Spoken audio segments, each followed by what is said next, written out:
Hello friends, I am professor Ashok Patel and आज हम देखेंगे कोरिलेशन। कोरिलेशन क्या होता है, सही मायने में उसका मीनिंग क्या है, उसके एग्जांपल्स और कोरिलेशन कैसे कोरिलेट रियल लाइफ में किया जाता है, वो सभी हम आज के वीडियो लेक्चर में इनफैक्ट ये पूरी प्रोबेबिलिटी एंड स्टैटिस्टिक ये पूरी लेक्चर वीडियो सीरीज में हम देखेंगे और भी कुछ इंटरेस्टिंग टॉपिक। तो स्टार्ट करते हैं आज का लेक्चर। तो स्टूडेंट्स, हम आज स्टार्ट करेंगे डेफिनेशन से। तो कोरिलेशन एक्चुअली क्या होता है? तो correlation measures the relationship between two और मोर वेरिएबल्स। इसका मतलब ये हुआ कि कोरिलेशन जो होता है कोई भी दो और उससे ज़्यादा के वेरिएबल्स के बीच में रिलेशन डिफाइन करता है कोरिलेशन। जैसे कि यहाँ पे कुछ मैंने एग्जांपल डिफाइन करने की कोशिश की है। Relationship between heights and weight, ये भी एक कोरिलेशन हो गया, क्योंकि हाइट बढ़ती है तो वेट भी बढ़ता है, ये एक रिलेशन हो गया। Relationship between price and demand of commodity, हाँ, तो ये भी एक, जैसे कोई भी कमोडिटी की डिमांड बढ़ती है तो प्राइस भी बढ़ती है, तो ये कोरिलेशन हो गया। और तो ये तो एग्जांपल हो गए कोरिलेशन के। और कोरिलेशन कब नहीं होता? तो जैसे कोई भी चीज़ का दूसरी चीज़ के साथ रिलेशन कोई नहीं होता तो उसको हम बोलते हैं कि कोरिलेशन नहीं है। जैसे कि हम बोले कि भाई डीजल का प्राइस जो बढ़ता है तो महंगाई बढ़ती है, ये कोरिलेशन हो गया। मगर डीजल की प्राइस बढ़ती है और हम खेलना कूदना बंद कर देते हैं या कम कर देते हैं तो ये कोई रिलेशन नहीं हो। तो ये कोरिलेशन ये दो वेरिएबल के बीच में नहीं डिफाइन हो सकता। तो ये कोरिलेशन का कॉन्सेप्ट है। आगे हम बढ़ते हैं कि किस किस टाइप के कोरिलेशन होते हैं।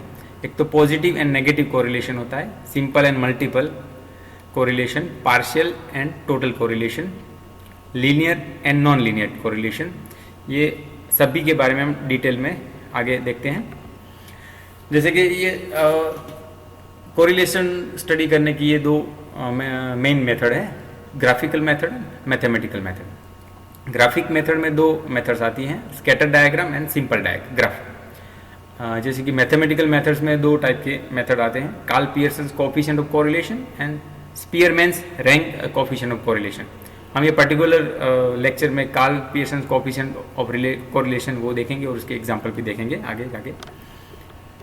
तो पहले हम स्कैटर डायग्राम जो कि ग्राफिक मेथड में आता है वो क्या होता है तो वो देखते हैं। तो स्कैटर डायग्राम में परफेक्ट पॉजिटिव कोरिलेशन कैसे मिलता है? जैसे आप यहाँ पे देख सकते हो, ये एक्स एक्सिस और ये वाई एक्सिस का ग्राफ, उसके बीच में अगर ऐसे कुछ ग्राफ आपको मिलता है दो एक्स एंड वाई वेरिएबल के बीच में, तो उसको बोल सकते हो आप परफेक्ट पॉजिटिव कोरिलेशन। और परफेक्ट पॉजिटिव कोरिलेशन का जो कार्ल पियर्सन कोएफिशिएंट जो होता है उसको स्मॉल आर से हम रिप्रेजेंट करते हैं, डिनोट करते हैं। तो उसका वैल्यू परफेक्ट पॉजिटिव कोरिलेशन में R = 1 होगा। और जस्ट हम परफेक्ट पॉजिटिव की कोरिलेशन की बात नहीं करते, अगर हम इतना बोलते हैं कि भाई पॉजिटिव कोरिलेशन तो R की वैल्यू ग्रेटर देन 0 होगी, 0 से मीन्स पॉजिटिव होगी 0 से 1 के बीच में, ऐसे। तो ऐसा हम पॉजिटिव कोरिलेशन के बारे में बोल सकते हैं। नेगेटिव कोरिलेशन क्या होता है कि अगर आपको ये एक्स एक्सिस और ये Y axis, X and Y दो वेरिएबल के बीच में अगर ऐसे कुछ ग्राफ मिलता है जो डेटा आप रिप्रेजेंट ग्राफिकल मेथड में रिप्रेजेंट करते हो तो ये परफेक्ट नेगेटिव कोरिलेशन होगा। और उसका ग्राफ ऐसे मिलेगा और कोएफिशिएंट जो कि Karl Pearson correlation coefficient small r वो एग्जैक्टली -1 मिलेगा। मगर जस्ट हम नेगेटिव कोरिलेशन की बात करें तो हमें r की value, Karl Pearson correlation coefficient r की वैल्यू <0 मिलेगी, 0 से -1 के बीच में। High degree of positive correlation, अगर हमें ग्राफ कुछ x और y एक्सिस दो वेरिएबल x एंड y के बीच में ऐसे कुछ ग्राफ मिलते हैं, ऐसे नेगेटिव टू पॉजिटिव डायरेक्शन में ऐसे जा रहे हैं, मगर एक लाइन नहीं है, कुछ रेंज में 2-3 लाइन ऐसे डेटा मिल रही है स्ट्रिप जैसे, तो हम बोल सकते हैं इसको high degree of positive correlation. Same to same high degree of negative relation, वैसे लेफ्ट से राइट हम ऊपर से नीचे जाते हैं मगर एक लाइन नहीं मिलती हमें, कुछ स्ट्रिप में ऐसे 2-3 लाइन मिलती है, तो इसको हम बोलेंगे high degree of negative correlation.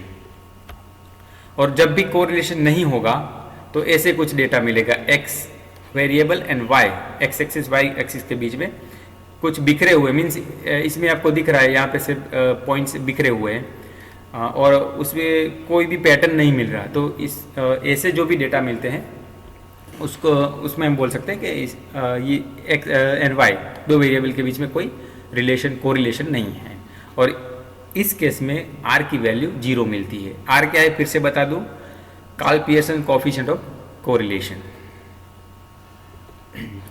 अभी सिंपल ग्राफ की मेथड में आते हैं, उसमें एक्स एक्सिस वाई एक्सिस में ऐसे ग्राफ नहीं ड्रॉ किया जाता, वो with respect to time graph draw किया जाता है और उसमें ऐसे लाइन से रिप्रेजेंट करते हैं। जैसे विथ रिस्पेक्ट टू टाइम अगर दो वेरिएबल ऐसे साइमल्टेनियसली बढ़ रहे हैं, जैसे टाइम विथ रिस्पेक्ट टू हम बढ़ा रहे हैं आगे, तो इसको हम बोलेंगे परफेक्ट पॉजिटिव कोरिलेशन। उसमें आर की वैल्यू 1 और जस्ट पॉजिटिव कोरिलेशन मिलेगा तो आर की वैल्यू ग्रेटर देन 0 से 1 के बीच में मिलेगी।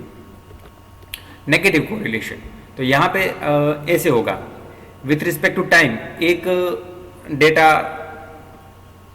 पॉजिटिव से नेगेटिव आ रहा है, मीन्स ऊपर से नीचे आ रहा है ग्राफ, और दूसरा नीचे से ऊपर जा रहा है। तो ऐसा जो भी होता है विथ रिस्पेक्ट टू टाइम, अगर ऐसे कोई भी दो वैल्यू के बीच में होता है रिलेशन, तो इसको बोलेंगे नेगेटिव कोरिलेशन सिंपल ग्राफ के अंदर, और इसकी value r is equal to -1 मिलेगी।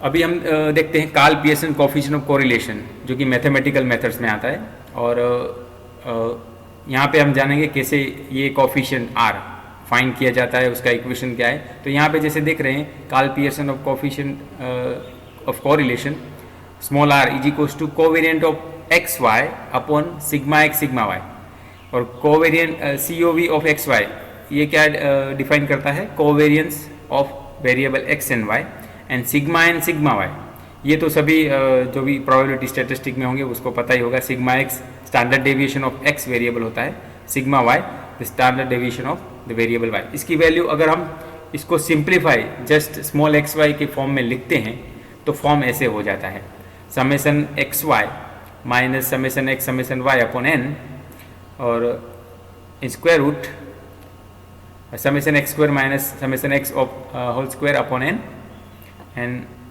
सेकेंड रूट में summation of Y square minus summation of Y whole square upon N. N क्या यहाँ पे रिफर करता है, N is the number of data. और जैसे मैंने आगे भी बताया कि coefficient of correlation, Karl Pearson coefficient of correlation वो -1 और 1 के बीच में ही होता है ऑलवेज, ये भी आप ध्यान में रखो। और भी इसको मॉडिफाइड करते हैं फॉर्मूला, तो ऐसे हमें फॉर्मूला मिलती है, और एक इसकी फॉर्मूला है r is equal to summation x minus X bar और summation y minus Y bar upon square root of x minus X bar whole square and second square root y minus Y bar square. यहाँ पे x bar and y bar वो mean है, actual mean of data x and y। अभी इसको हम अच्छे से समझना है तो एग्जाम्पल एक हम ले लेते हैं। Calculate the correlation coefficient between x and y using the following data. तो यहाँ पे डेटा हमें दिया हुआ है x एंड y। x दिया है 2, 4, 5, 6, 8 एंड 11, और सामने y आपको दिया है 18, 12, 10, 8, 7 एंड 5। तो ये हमारा एग्जाम्पल है, कैसे सॉल्व करते हैं हम देखते हैं। तो यहाँ पे आप एक चीज़ नोट कर सकते हैं कि जो स्मॉल n है हमारा यहाँ पे है वो 6 होगा, small n number of data 1, 2, 3, 4, 5, 6। तो स्मॉल n हमारे केस में 6 होगा। और हाँ, मैं और एक बात बता दूँ आपको कि यहाँ पे हम जो ये वाला फॉर्मूला है इससे फाइंड करने की कोशिश करेंगे कोएफिशिएंट ऑफ कोरिलेशन। इसके लिए हमें 5 कॉलम वाला टेबल बनाना होगा।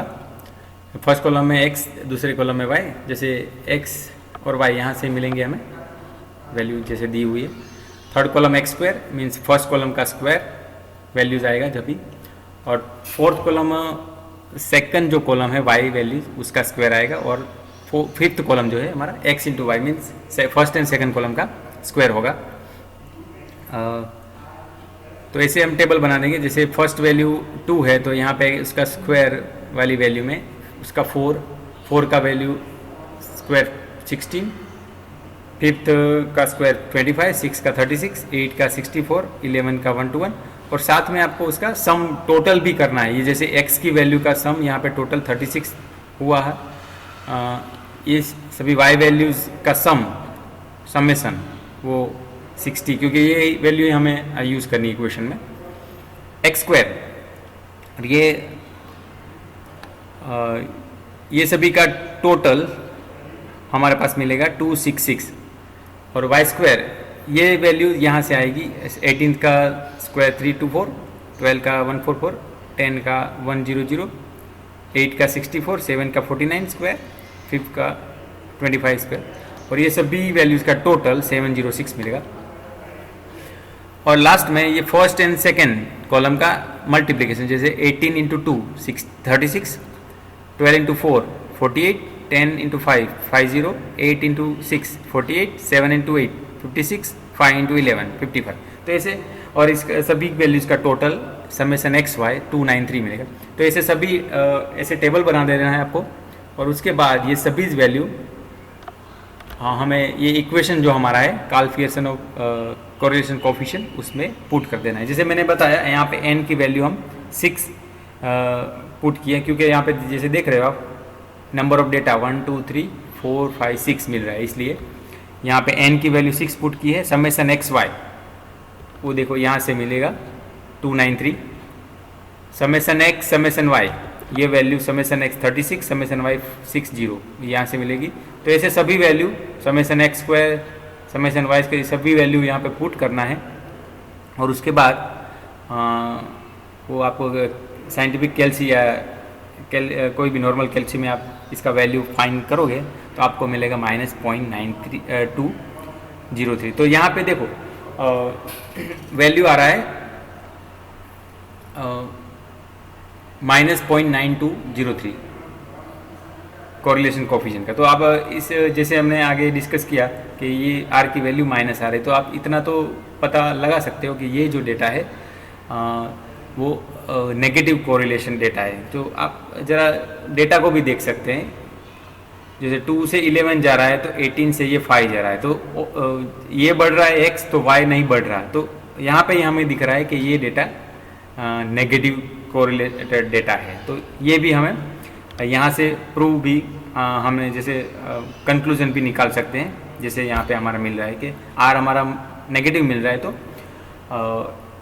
जो x एंड y वैल्यूज़ दी हुई है वो नेगेटिव कोरिलेटेड डेटा हमारे पास है, ऐसे हम बोल सकते हैं। तो ऐसे स्टूडेंट हम डिफरेंट इक्वेशन का यूज़ करके coefficient Karl Pearson coefficient of correlation find कर सकते हैं।